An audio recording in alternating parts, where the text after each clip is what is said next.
वो गज़ल जो मुझे जॉन एलिया की गज़ल सबसे ज़्यादा पसंद है, और उसके पसंद होने की वजह यह है कि ये इश्क के उस नाजुक मुकाम और उदास की गज़ल है जहाँ शायर ने उम्मीद छोड़ दी है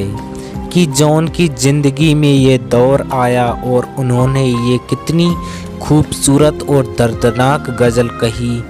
कि उसका महबूब भी सुन ले तो दर्द से पिघल जाए। शेर सुने कि ना हुआ नसीब की करार, ना हुआ नसीब की करारे जां, हवसे करार भी अब नहीं, तेरा इंतज़ार बहुत किया, तेरा इंतज़ार बहुत किया कि अब तेरा इंतज़ार भी अब नहीं।